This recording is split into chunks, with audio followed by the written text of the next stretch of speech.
Bismillahirrahmanirrahim.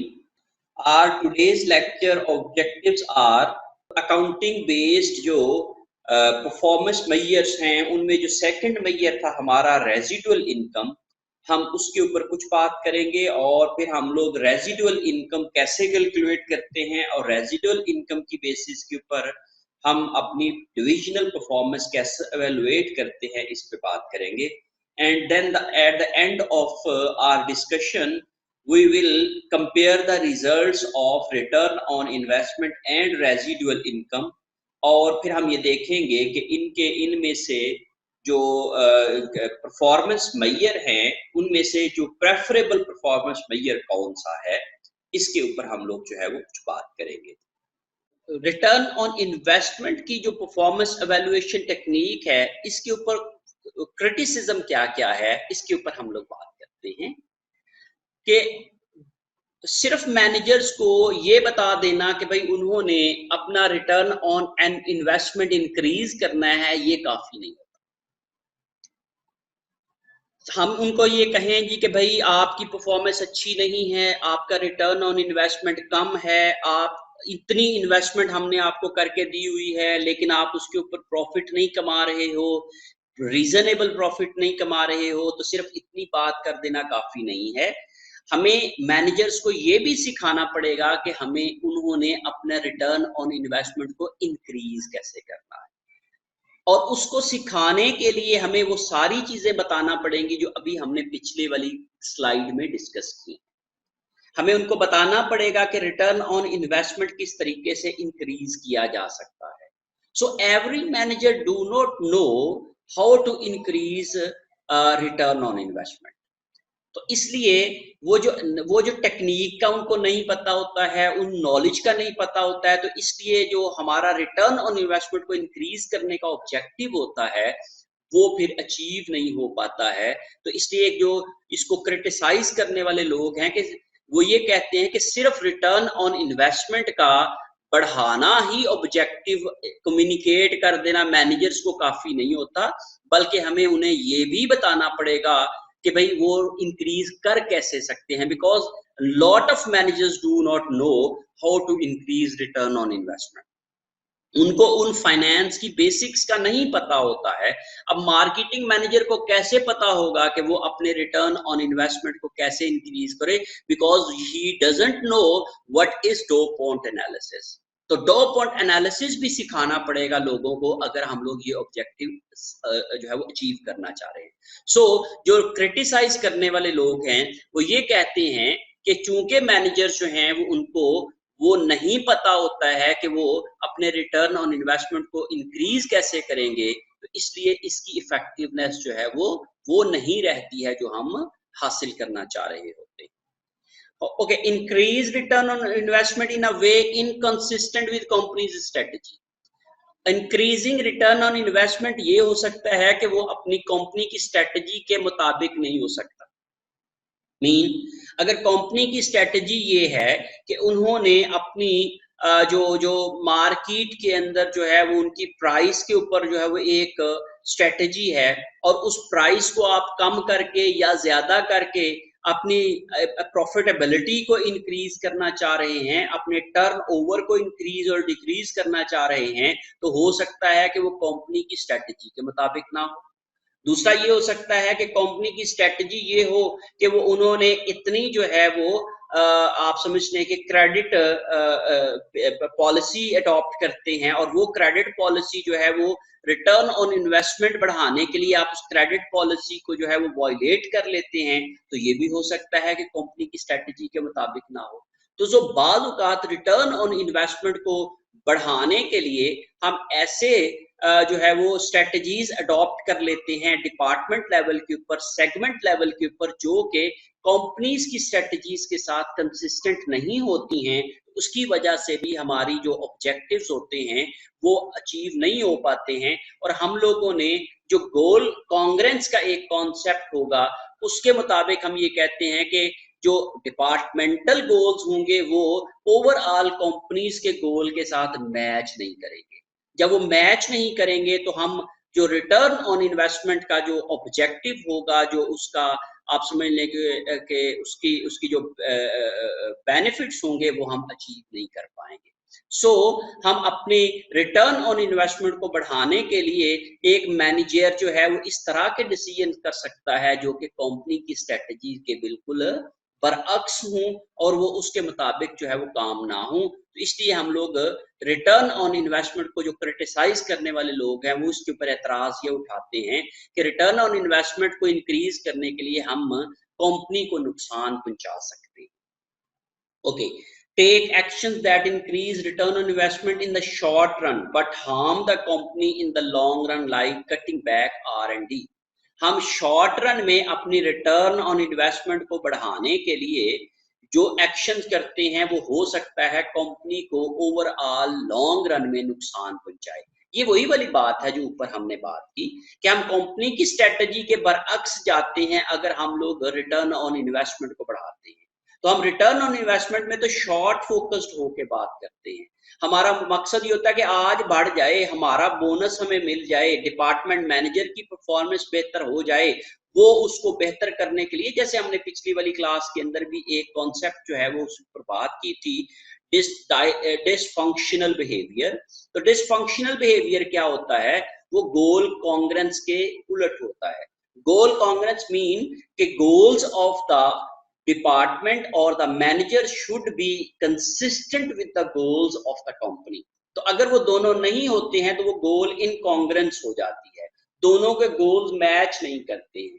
तो यहाँ पे भी अगर कंपनी का गोल जो है वो हमने in the long run company को इम्प्रूव करने के लिए रिसर्च एंड डेवलपमेंट के ऊपर लगाने हैं पैसे, और मैनेजर जो है वो in the short run short focused होके अपने रिटर्न ऑन इन्वेस्टमेंट को बढ़ाने के लिए रिसर्च एंड डेवलपमेंट की जो इन्वेस्टमेंट है उसको कम कर देता है अपने एसेट्स को डिक्रीज करने के लिए, अल्टीमेटली हमने कंपनी की लॉन्ग टर्म जो पॉलिसी है जिसमें उनको लॉन्ग टर्म में फायदा हो सकता है उसको हम लोगों ने इग्नोर कर दिया है, और in the long run company को नुकसान हो सकता है by getting the short term benefit in manager in our departments। so हम अपने डिपार्टमेंट के रिटर्न को बढ़ाने के लिए हम शॉर्ट टर्म प्रॉफिट को फोकस हो जाते हैं, इससे हम लोग लॉन्ग टर्म बेनिफिट्स को इग्नोर कर देते हैं और in the long run company को नुकसान पहुंच सकता है। तो इसलिए हम लोग ये कहते हैं कि सिर्फ रिटर्न ऑन इन्वेस्टमेंट को बढ़ा देना ही काफी नहीं होता, उनके लिए जो बढ़ाने से प्रॉब्लम्स आ सकती हैं वो ये 3 प्रॉब्लम्स हो सकती हैं। कि पहली बात तो ये है कि मैनेजर्स को ये नहीं पता होगा कि रिटर्न ऑन इन्वेस्टमेंट को बढ़ाना कैसे है। नंबर 2, रिटर्न ऑन इन्वेस्टमेंट को बढ़ाने के लिए वो ऐसी स्ट्रेटजीज लगा सकते हैं, ऐसे काम कर सकते हैं जो कि कंपनी की स्ट्रेटजीज के कंसिस्टेंट नहीं हो सकते हैं। एंड नंबर 3, वो रिटर्न ऑन इन्वेस्टमेंट को बढ़ाने के लिए शॉर्ट रन के अंदर कुछ ऐसे काम कर सकते हैं जो कि in the long run company को नुकसान पहुंचा सकते हैं। जैसे एग्जांपल के तौर पे रिसर्च एंड डेवलपमेंट की कॉस्ट को या इन्वेस्टमेंट को अगर वो कट कर देते हैं, मीन कम कर देते हैं, वो कहते हैं इसकी क्या जरूरत है, तो इसलिए वो लॉन्ग रन में तो हो सकता है वो कंपनी को वो बेनिफिट दे रही हो लेकिन शॉर्ट रन में उसका बेनिफिट नजर ना आ रहा हो।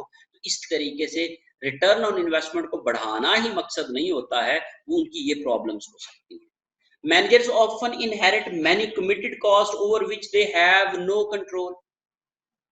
बहुत सारी कॉस्ट ऐसी कॉस्ट होती हैं जो कमिटेड कॉस्ट होती हैं। कमिटेड कॉस्ट वो होती हैं जो कि हर हाल में हमें बियर करना पड़ती हैं, जो हमें हर हाल में उनको जो है वो हमारी कंपनी में होंगी, तो उसको उसको बियर करने के लिए मैनेजर्स उसके ऊपर कंट्रोल ही नहीं कर पाते हैं। तो जब मैनेजर उनको कंट्रोल नहीं कर पाते हैं तो उसकी वजह से उनका प्रॉफिट कम होता है। जब वो प्रॉफिट कम होता है तो प्रॉफिट कम होने की वजह से उनका मार्जिन कम होता है, और मार्जिन कम होने की वजह से उनका रिटर्न ऑन इन्वेस्टमेंट कम होता है। तो हम लोग ये कह सकते हैं कि बाज़ औक़ात रिटर्न ऑन इन्वेस्टमेंट को कम करना या बढ़ाना भी मैनेजर के कंट्रोल में नहीं होता है। So performance of the business segment as investment difficult to fairly assess the performance of manager. इसलिए हम लोग अगर ये कहते हैं कि एक बिजनेस सेगमेंट की परफॉर्मेंस जो है वही उसके मैनेजर की परफॉर्मेंस होगी, ये भी एक कन्फ्लिक्टिंग पॉइंट हो सकता है। क्योंकि हम ये नहीं कह सकते हैं कि return on investment is basically a segment profitability analysis, और वही सेगमेंट का जो प्रॉफिटेबिलिटी एनालिसिस है वही मैनेजर की परफॉर्मेंस को शो करता है, हम ये नहीं कह सकते। बिकॉज बहुत सारी ऐसी कॉस्ट्स हैं जो कि कमिटेड कॉस्ट्स होती हैं। कमिटेड कॉस्ट वो होती हैं जो कि जिसके ऊपर मैनेजर का इख्तियार ही नहीं है। कंपनी को हर हाल में वो वाली कमिटेड कॉस्ट को बियर करना पड़ता है। तो इसलिए वो कमिटेड कॉस्ट चूंकि हमारे प्रॉफिट को कम कर रही होती हैं, इसलिए उसकी वजह से सेगमेंट का या डिपार्टमेंट का जो रिटर्न ऑन इन्वेस्टमेंट होता है वो भी कम हो रहा होता है। और उसकी बेस के ऊपर अगर हम लोग एक मैनेजर की परफॉर्मेंस को जज कर रहे होते हैं तो ये हम उसके साथ ज्यादती कर रहे होते हैं। तो ये एक क्रिटिसिज्म ये भी है कि हम return on investment of a segment can not be used as a tool for the performance measurement tool of a manager। हम मैनेजर का की परफॉर्मेंस उसके ऊपर बेस नहीं कर सकते हैं, क्योंकि बहुत सारी कमिटेड कॉस्ट जो होती हैं एक डिपार्टमेंट की, वो मैनेजर के कंट्रोल में ही नहीं होती हैं। और हमने कंट्रोलेबिलिटी प्रिंसिपल को अगर हम देखते हैं तो हम ये कहते हैं कि हम एक आदमी को सिर्फ उसी चीज का जो है वो रिस्पॉन्सिबल ठहरा सकते हैं जो उसके कंट्रोल में है। Okay, then the third one is managers evaluated on return on investment may reject profitable investments opportunities। और ऐसे मैनेजर जिनकी परफॉर्मेंस हम रिटर्न ऑन इन्वेस्टमेंट के ऊपर कर रहे होते हैं, वो हो सकता है कि बहुत सारी प्रॉफिटेबल इन्वेस्टमेंट जो हैं वो प्रॉफिटेबल इन्वेस्टमेंट अपॉर्चुनिटीज को सिर्फ इस वजह से रिजेक्ट कर दें क्योंकि उसकी वजह से उनका जो ओवरऑल जो return on investment of the department है वो कम हो रहा है। एग्जाम्पल क्या है कि अगर एक मैनेजर है या एक डिपार्टमेंट है जिसकी रिटर्न ऑन इन्वेस्टमेंट 30% है, और एक नया प्रोजेक्ट जो है जो कि वो कंपनी चाह रही है कि उसको वो अडॉप्ट कर लें, उसका रिटर्न ऑन इन्वेस्टमेंट जो है वो 25% है। तो जब वो 30% के ऊपर काम कर रहा है लेकिन नया प्रोजेक्ट जो है वो 25% है। मैं एग्जांपल देने के लिए आपको सिनेरियो देता हूं। हम ये कहता हूं कि ओवरऑल कंपनी का जो रिटर्न ऑन इन्वेस्टमेंट है ओवरऑल कंपनी का दैट इज 20%, और जो सेगमेंट है या डिपार्टमेंट है उसका रिटर्न ऑन इन्वेस्टमेंट है 30%। तो अब आप जरा गौर करें कि डिपार्टमेंट 30% कमा रहा है, ओवरऑल कंपनी 20% कमा रही है, और जो भी मैनेजर होगा डिपार्टमेंट का वो ये कोशिश करेगा कि वो जो नया प्रोजेक्ट हो वो वही इन्वेस्टमेंट करे जो उसका 30% या उससे ज्यादा उसको दे। अगर एक ऐसा प्रोजेक्ट हो जो 25% पे कर रहा है तो वो उसको रिजेक्ट कर देगा क्योंकि वो उसके मार्जिन से कम है। उसका मार्जिन था 30%, लेकिन जो इन्वेस्टमेंट अपॉर्चुनिटी है दैट वाज 25%। तो इसलिए 5% चूंकि मार्जिन कम है तो वो उसको रिजेक्ट कर देगा।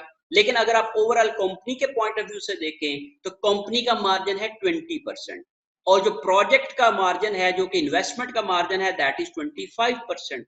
तो कंपनी के फायदे में है कि वो वाला प्रोजेक्ट अडॉप्ट किया जाए।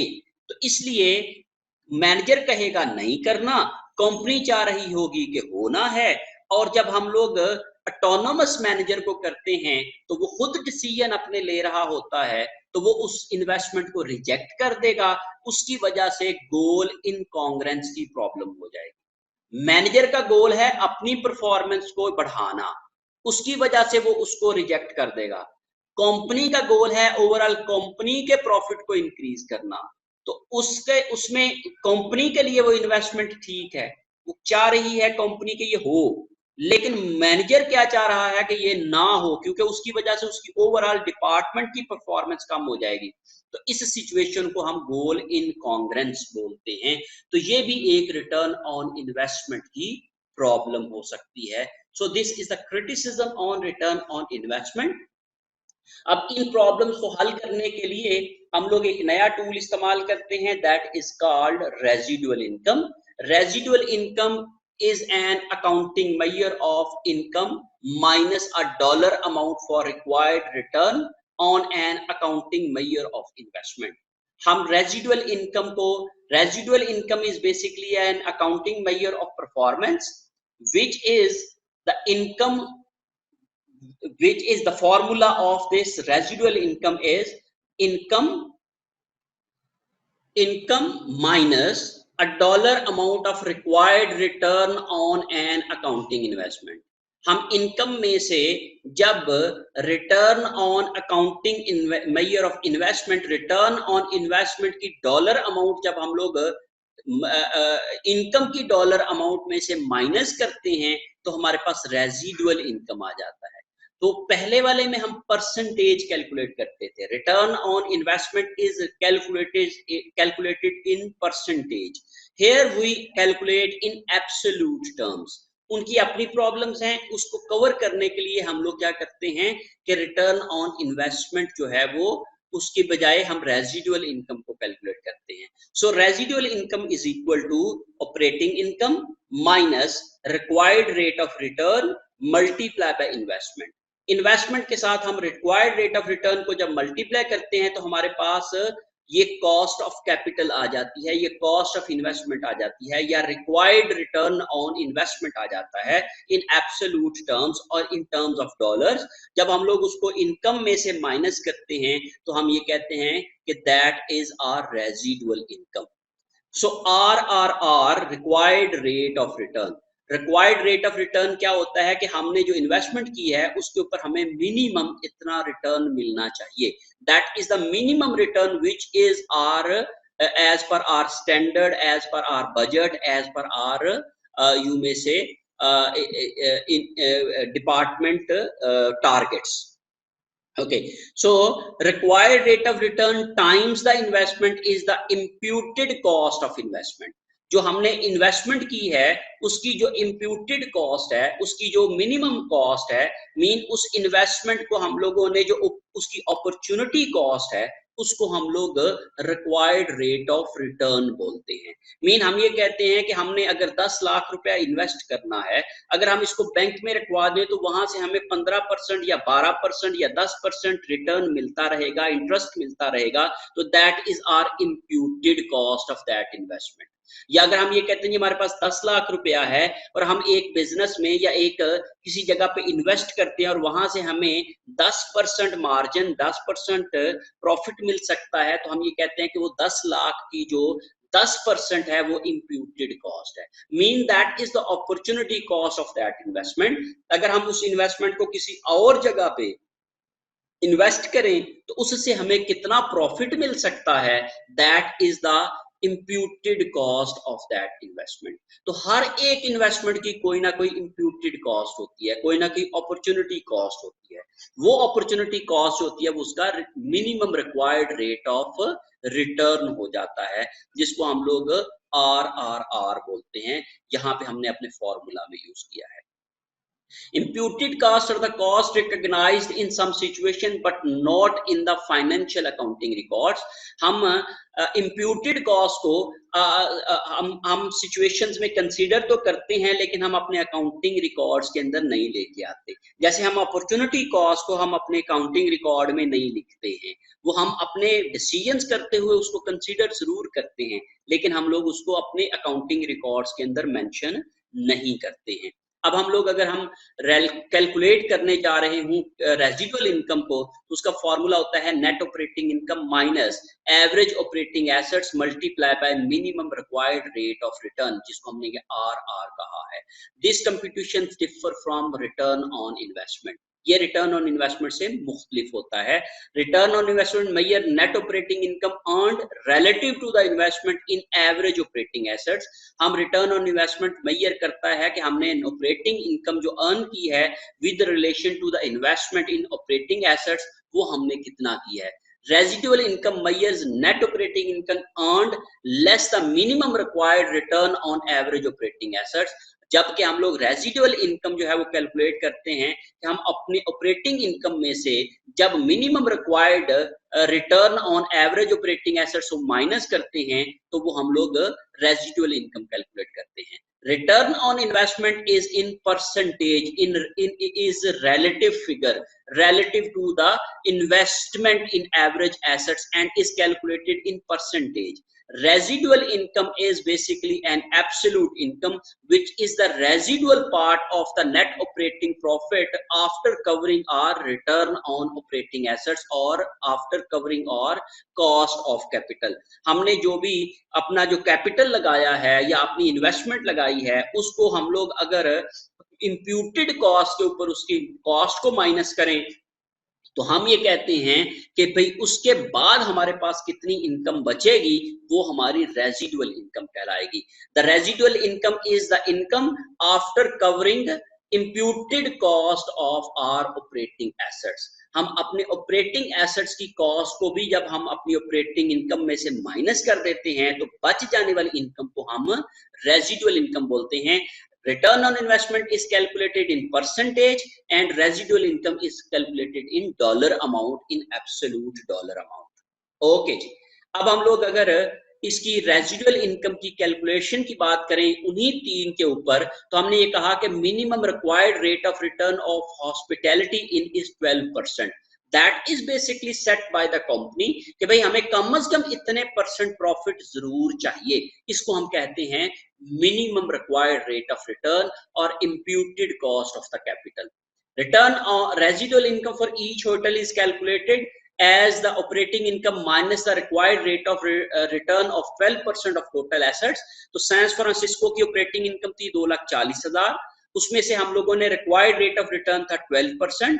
उसको जब हम लोगों ने उसकी इन्वेस्टमेंट थी 10 लाख की, जब हमने 12% लिया 10 लाख का, तो हमारे पास आ गया कितने आ गया जी 1,20,000।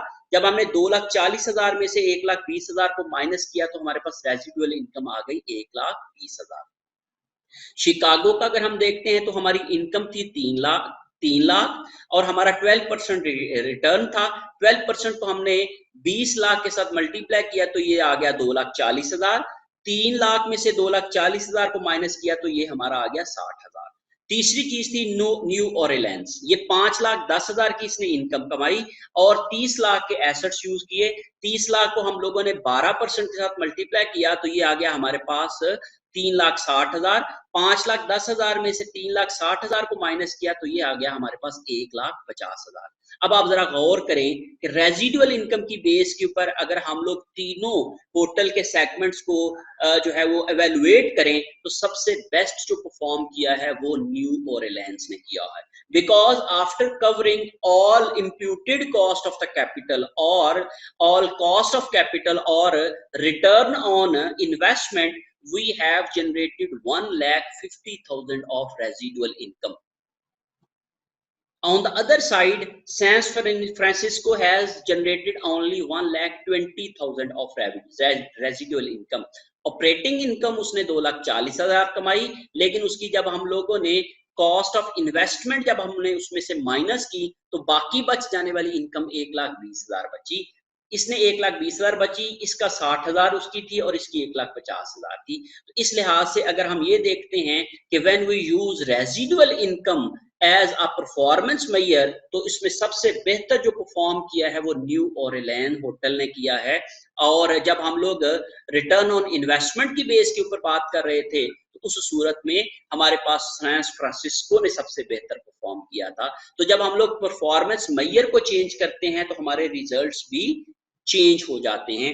अब जब हम लोगों ने ये कहा कि रिटर्न ऑन इन्वेस्टमेंट की बेस के ऊपर ये वाला होटल सबसे अच्छा है और रेजिडुअल इनकम की बेस के ऊपर ये वाला होटल सबसे अच्छा है, तो अब हम लोग ये देखेंगे कि फिर अब हम किस जो परफॉर्मेंस मेजर को प्रेफर करेंगे, क्योंकि जो एक परफॉर्मेंस मेजर एक को सपोर्ट कर रहा है और दूसरा परफॉर्मेंस मेजर किसी दूसरे को सपोर्ट कर रहा है। उस सूरत में अब हम ये देखते हैं कि हम इन दोनों में से प्रेफर किसको करेंगे। ओके, तो अब हम ये देखते हैं रिटर्न ऑन इन्वेस्टमेंट को जब हम कंपेयर करते हैं रेजिडुअल इनकम के साथ, तो maximising percentage of return in return on investment, हम रिटर्न ऑन इन्वेस्टमेंट में मैक्सिमाइजिंग ऑफ परसेंटेज करते हैं। हम ये समझते हैं कि रिटर्न ऑन इन्वेस्टमेंट जिसका मैक्सिमम परसेंटेज होगा वो अच्छा है और जिसका कम होगा वो अच्छा नहीं है। Maximising an absolute amount in dollars in RI, जबकि हम रिटर्न रेजिडुअल इनकम में हम सबसे बेहतर उसको समझते हैं जिसकी एब्सोल्यूट डॉलर अमाउंट जो है वो सबसे ज्यादा है।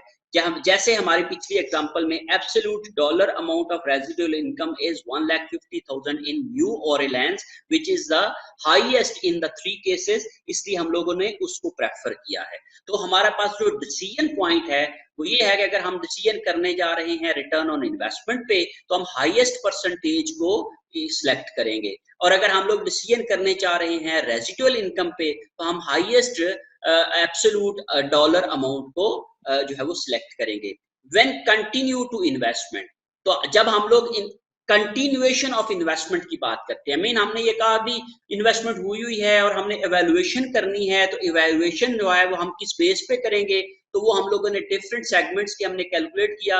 हाईएस्ट परसेंटेज वाली को रिटर्न ऑन इन्वेस्टमेंट के मुताबिक देख लिया और हाईएस्ट डॉलर अमाउंट के मुताबिक हम लोगों ने रेजिडुअल इनकम में देख लिया। लेकिन अगर हम लोग कह रहे हैं कि ऑलरेडी इन्वेस्टमेंट हुई है और एक एडिशनल इन्वेस्टमेंट करनी है, तो अगर इन RI if investments residual income is positive, अगर नई इन्वेस्टमेंट की रेजिडुअल इनकम पॉजिटिव है, मीन हमारी जो नेट ऑपरेटिंग इनकम है वो हमारी कॉस्ट ऑफ कैपिटल से ज्यादा है, तो तब हम लोग उसको सिलेक्ट करेंगे। जब हम लोग ये देखेंगे कि अगर, जैसे आप ऐसे ही कर लें जैसे नेट प्रेजेंट वैल्यू है, आप नेट प्रेजेंट वैल्यू फाइनेंस में पढ़ते हैं, तो अगर नेट प्रेजेंट वैल्यू पॉजिटिव होती है तो आप उस प्रोजेक्ट को सिलेक्ट कर लेते हैं, और अगर उसकी नेट प्रेजेंट वैल्यू नेगेटिव होती है तो आप उसको रिजेक्ट कर देते हैं। जस्ट लाइक दैट, अगर रेजिडुअल इनकम पॉजिटिव होती है तो आप उसको सिलेक्ट कर लेते हैं उस प्रोजेक्ट को, और अगर वो नेगेटिव होती है तो आप उसको रिजेक्ट कर देते हैं। पॉजिटिव का मतलब ये होता है कि उसने after covering the cost on investment positive return generate किया है, और अगर हम नेगेटिव की बात करें तो हम ये कहते हैं जी कि उसने जो जो वो ऑपरेटिंग इनकम जनरेट कर रहा है प्रोजेक्ट, वो अपनी कॉस्ट ऑफ कैपिटल को भी कवर नहीं कर पा रहा है, तो इसलिए हम लोग उसको रिजेक्ट कर देते हैं। और अगर हम लोग रिटर्न ऑन इन्वेस्टमेंट की बेसिस के ऊपर डिसीजन करने जा रहे हैं, तो return on investment should be greater than required rate of return. जैसे हमारी इस एग्जांपल के अंदर 12% था, तो अगर हमारा रिटर्न 15% होगा तो हम उस इन्वेस्टमेंट को, उस प्रोजेक्ट को एक्सेप्ट कर लेंगे, और अगर हमारा 10% होगा तो हम उसको रिजेक्ट कर देंगे, क्योंकि कंपनी जो है वो 12% कमाना चाह रही है, और जो प्रोजेक्ट है वो अगर उससे ज्यादा दे रहा है तो हम उसको एक्सेप्ट कर लेंगे, अगर उससे कम दे रहा है तो हम उसको रिजेक्ट कर लेंगे।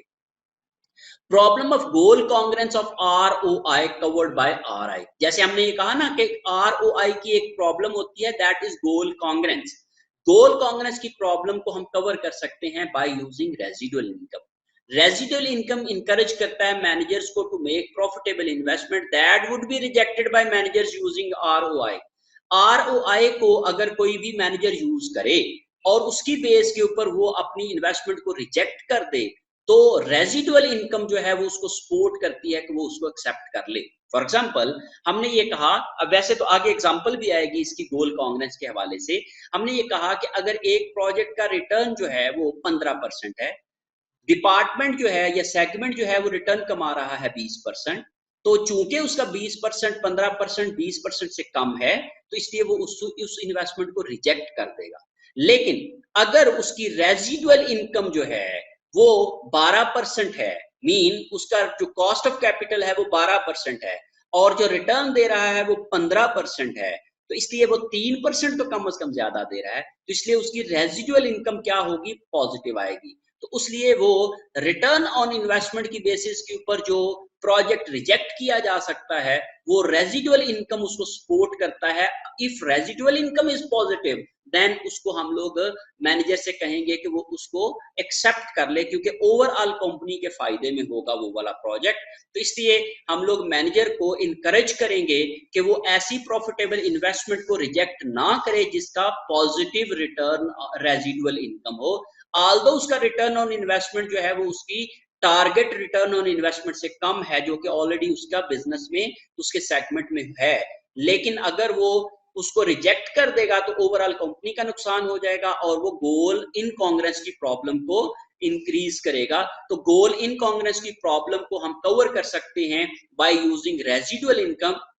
हम मैनेजर को कह सकते हैं कि हम आपकी इस प्रोजेक्ट के ऊपर जो एवेल्युएशन है वो पॉजिटिव रेजिडुअल इनकम के ऊपर करेंगे, ना कि हम रिटर्न ऑन इन्वेस्टमेंट के ऊपर करेंगे। अगर रिटर्न ऑन इन्वेस्टमेंट पे करेंगे तो जाहिर है उसका रिटर्न ऑन इन्वेस्टमेंट कम हो जाएगा। जब वो कम होगा तो वो उसके लिए नुकसानदेह है, उसका बोनस कम हो सकता है, उसकी परफॉर्मेंस इफेक्ट हो सकती है। तो इसलिए हम लोग उसको इंश्योर कर सकते हैं कि हम आपकी रिटर्न ऑन इन्वेस्टमेंट नहीं देखेंगे, बल्कि हम लोग आपकी रेजिडुअल इनकम देखेंगे। अगर रेजिडुअल इनकम पॉजिटिव है तो हम लोग आपको आपकी परफॉर्मेंस को बेहतर समझेंगे। For comparing a different size investment ROI is preferred. अगर डिफरेंट साइज ऑफ इन्वेस्टमेंट है, मीन जैसे हमारी एग्जांपल में था, इसने 10 लाख रुपए लगा के 2,40,000 कमाया है, इसने 30 लाख लगा के 5,10,000 कमाया है। अगर तो बहुत ज्यादा फर्क है साइज ऑफ इन्वेस्टमेंट के अंदर, तो फिर हम लोग क्या करेंगे, रिटर्न ऑन इन्वेस्टमेंट के जो है वो मेजर को प्रेफर करेंगे, because RI approach is not suitable for different size of investments.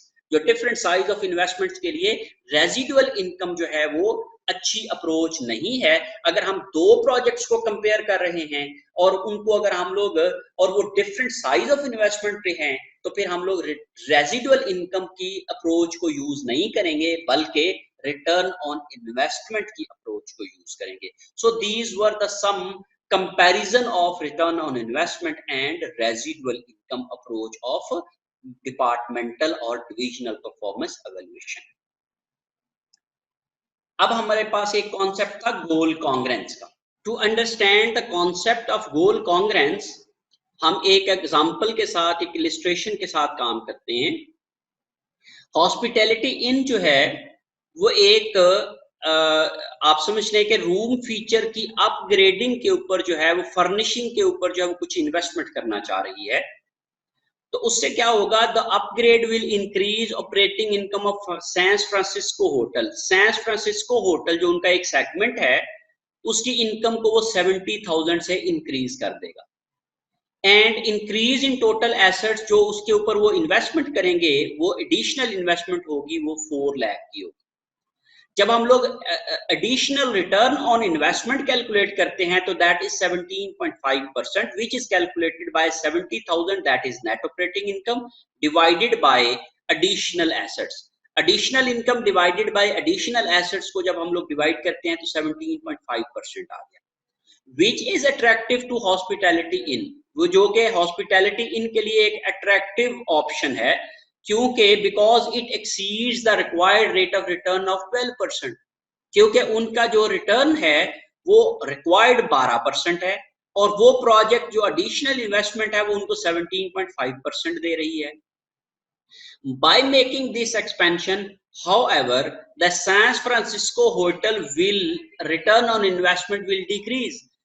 ताहम जो सैन फ्रांसिस्को होटल होगा उसकी जो रिटर्न ऑन इन्वेस्टमेंट होगा वो डिक्रीज कर जाएगा। आपको याद होगा कि हमारी एग्जांपल में सैन फ्रांसिस्को होटल का जो रिटर्न ऑन इन्वेस्टमेंट था that was 24%। 2,40,000 divided by 10 lakh, तो 24% था। अब अगर आप उसको अपग्रेड करें तो फिर उसका जो इनकम होगी वो 2,40,000 plus additional income 70,000 divided by जो एसेट्स थे 10 lakh plus additional assets 14 lakh, तो 3,10,000 डिवाइडेड बाय 14 लाख करेंगे तो आपके पास 22.1% आ गया।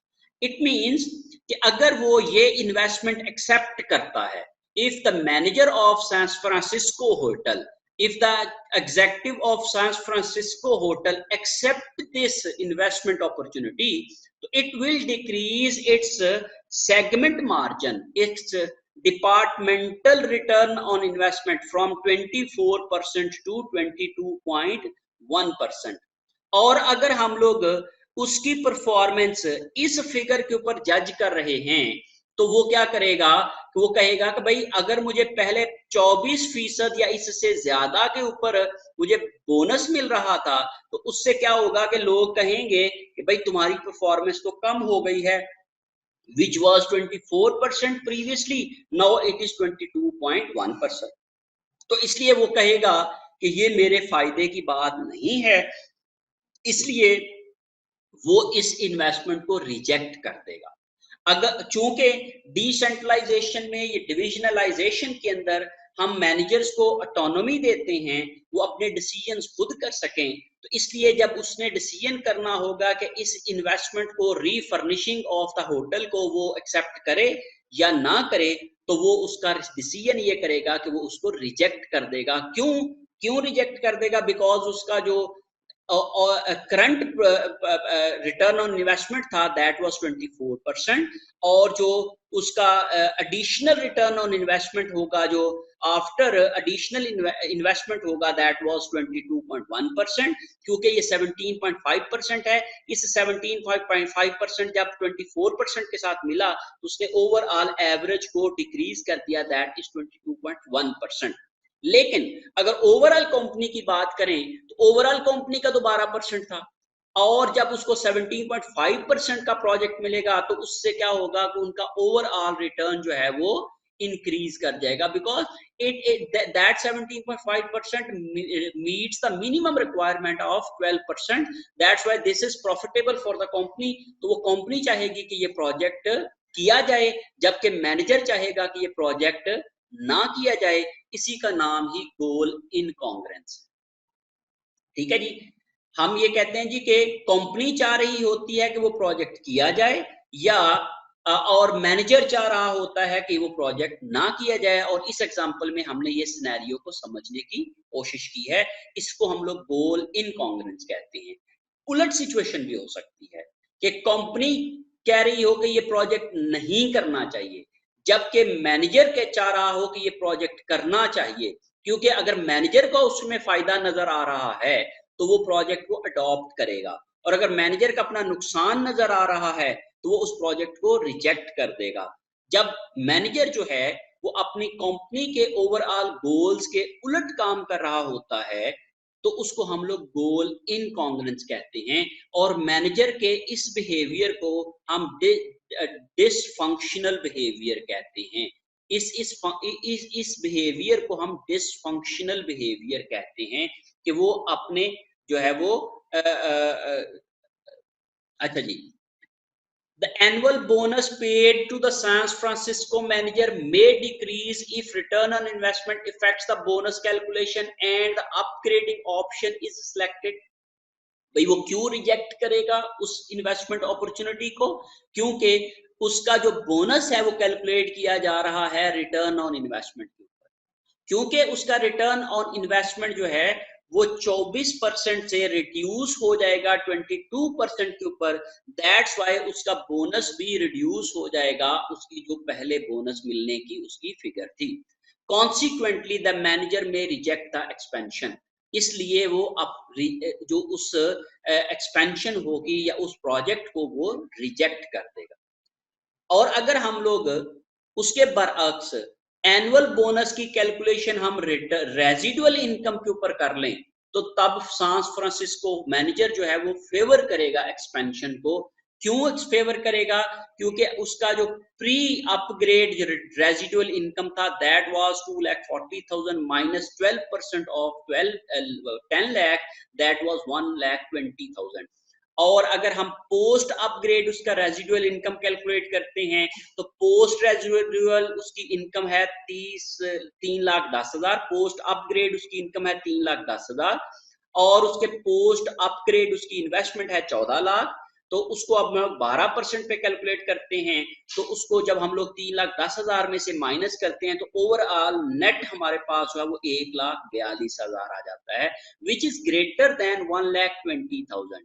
तो इस तरीके से हम ये कह सकते हैं कि ये जो गोल इनकॉन्ग्रेंस की प्रॉब्लम है, this can be covered by using residual income approach.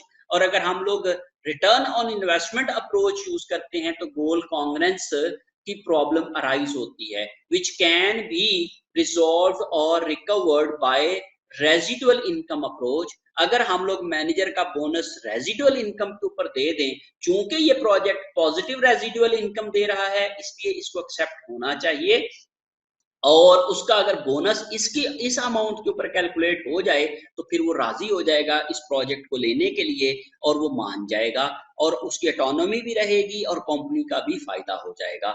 So it is more likely that a firm will achieve goal congruence if it uses residual income rather than return on investment to measure the divisional managers performance. अगर वो divisional manager की performance को जज करना चाह रहे हैं तो वो फिर क्या कर सकते हैं, गोल कांग्रेंस की जो गोल इन कांग्रेंस की प्रॉब्लम है वो उसको रिजॉल्व कर सकते हैं और वो कंपनी जो है वो गोल कांग्रेंस अचीव कर सकती है अगर वो रेजिडुअल इनकम अप्रोच करे rather than return on investment के ऊपर। ऑल्टरनेटिव डेफिनेशंस ऑफ इन्वेस्टमेंट्स क्या हो सकती हैं? हमने भी यहाँ पे बात की ना कि इन्वेस्टमेंट्स क्या क्या होती है, तो इन्वेस्टमेंट्स की अल्टरनेटिव डेफिनेशन क्या हो सकती है? Total assets available includes all assets regardless of their intended purpose। हमने क्या इस्तेमाल कर रहे हैं, नहीं कर रहे हैं, किस मकसद के लिए हम लोगों ने वो एसेट्स खरीदे हुए हैं, रखे हुए हैं, उससे रिगार्डलेस ऑफ दिस हम लोग जब तमाम एसेट्स को अपनी एसेट बेस में शामिल कर देते हैं तो वो भी एक डेफिनेशन के तौर पे हम यूज कर सकते हैं for calculating our accounting performance measures. हम रिटर्न ऑन इन्वेस्टमेंट कैलकुलेट कर रहे हैं तो उसमें जो हम इन्वेस्टमेंट यूज कर रहे हैं वो हम टोटल एसेट्स अवेलेबल एसेट्स भी एज एन इन्वेस्टमेंट ले सकते हैं। हम अपने रेजिडुअल इनकम को कैलकुलेट करते हुए कॉस्ट ऑफ कैपिटल निकाल रहे हैं तो उसमें जो इन्वेस्टमेंट की फिगर ले रहे हैं उसमें भी हम टोटल एसेट्स की फिगर को एज एन इन्वेस्टमेंट ले सकते हैं। इसके अलावा हम वैल्यू एडेड निकाल रहे हैं तो वैल्यू एडेड में भी हम लोग एसेट्स की फिगर लेते हैं, इन्वेस्टमेंट की फिगर लेते हैं। तो इन्वेस्टमेंट जो है वो हम टोटल एसेट्स अवेलेबल को इन्वेस्टमेंट समझ सकते हैं या ले सकते हैं। Some people, some authors take this figure as an investment. उनकी अपनी एक डेफिनेशन है, वो अपनी एक लॉजिक है कि हम सारे एसेट्स जो के कंपनी के हैं वो सारे ही एसेट्स डायरेक्टली इनडायरेक्टली जो है वो ऑपरेशंस में यूज हो रहे होते हैं, उनके बेनिफिट्स हम ले रहे होते हैं, तो इसलिए हमें सारे ही एसेट्स जो हैं वो अपनी एसेट बेस के अंदर यूज करने चाहिए, इन्वेस्टमेंट्स के अंदर यूज करने चाहिए। Then the next concept is total assets employed. Total assets employed mean total assets available minus the sum of idle assets and assets purchased for future expansion। जो हमने फ्यूचर एक्सपेंशन के लिए या हम लोगों ने आइडल जो एसेट्स हैं वो जब हम लोग माइनस कर देते हैं अपने अवेलेबल एसेट्स में से तो हम ये कहते हैं जी उनको हम कहते हैं total assets employed.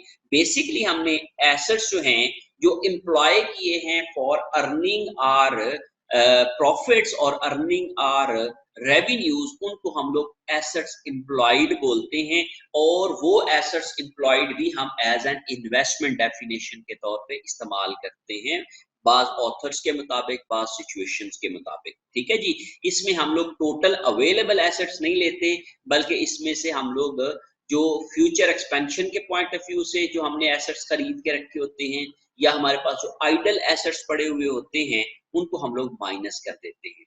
Total assets employed minus current liabilities. एक और डेफिनेशन ये है कि हम एसेट्स एम्प्लॉयड लेते हैं जो कि हमारे ऑपरेटिंग एसेट्स होते हैं, उसमें से हम करंट लाइबिलिटीज भी माइनस कर देते हैं। हम ये कहते हैं कि ये अमाउंट भी हमारे पास बेसिकली अवेलेबल नहीं है हमारे ऑपरेशंस के लिए, क्योंकि ये तो हमें किसी भी वक्त पे करने की जरूरत पड़ सकती है। और नॉर्मली हम ये कहते हैं कि एक इन्वेस्टमेंट या ऑपरेटिंग एसेट वही हो सकता है जो पूरा साल आपके पास अवेलेबल हो उसको उसके ऊपर काम करने के लिए। तो इसलिए हम लोग इसमें से करंट लाइबिलिटीज को माइनस कर देते हैं। तो total asset employees excluding current assets finance by short term creditors, तो उसको भी हम लोग एज एन इन्वेस्टमेंट डेफिनेशन ले सकते हैं for our calculations. One negative feature may encourage divisions manager to use an excessive amount of short-term debt because short-term debt reduces the amount of investment। अब इसका एक नुकसान भी है। उसका नुकसान क्या है कि मैनेजर जो है या डिविजनल मैनेजर जो है वो क्या कर सकता है कि अपनी इन्वेस्टमेंट की अमाउंट को कम करने के लिए, बिकॉज डिनोमिनेटर है, डिनोमिनेटर जब कम होगा तो उसकी जो भी परफॉर्मेंस होगी, फाइनेंशियल मेजर्स होंगे वो इम्प्रूव कर जाएंगे। जो इम्प्रूव करने के लिए वो क्या करता है, अपनी इन्वेस्टमेंट की अमाउंट को कम दिखाता है। इन्वेस्टमेंट की अमाउंट को कम दिखाने के लिए वो क्या कर सकता है, अपने शॉर्ट टर्म डेट्स जो हैं वो बढ़ा सकता है।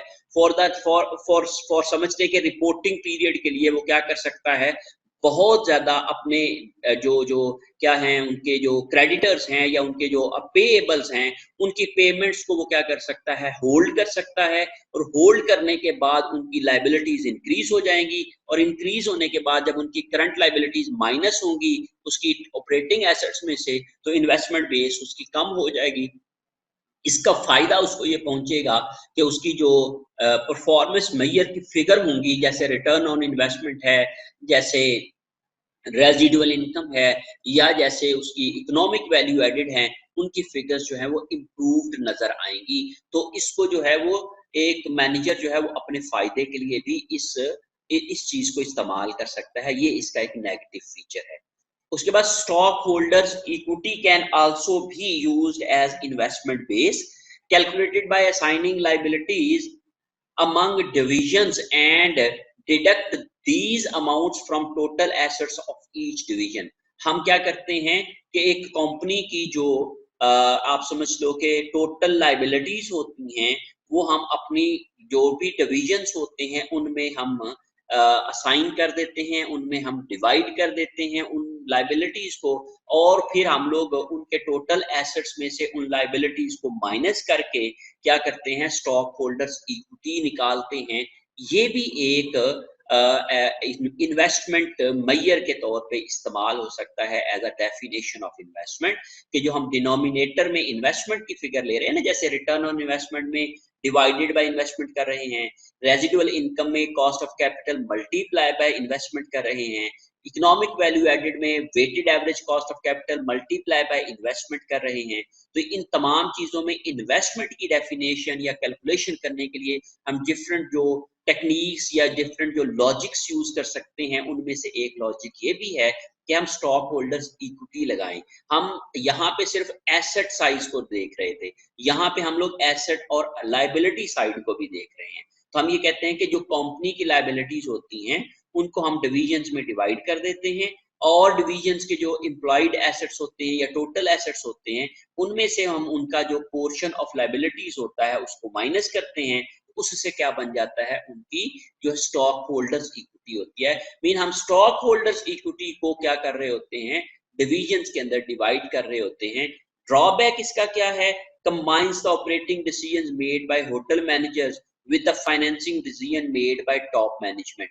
अब ये बेसिकली ये जो बेस होटल मैनेजर्स जो हैं वो तो ऑपरेटिंग डिसीजंस कर रहे होते हैं, लेकिन जो टॉप मैनेजमेंट होती है वो फाइनेंसिंग डिसीजंस कर रहे होते हैं। यहाँ पे हम लोगों ने चूंकि ऑपरेटिंग एसेट्स और फाइनेंसिंग को मिक्स अप कर दिया है, तो ये इसका ड्रॉबैक है कि इसमें हम लोग फिर मैनेजर्स को फुली रिस्पॉन्सिबल नहीं ठहरा सकते हैं, क्योंकि उसमें टॉप मैनेजमेंट के जो फाइनेंशियल डिसीजंस है उनका भी इम्पैक्ट आ जाता है।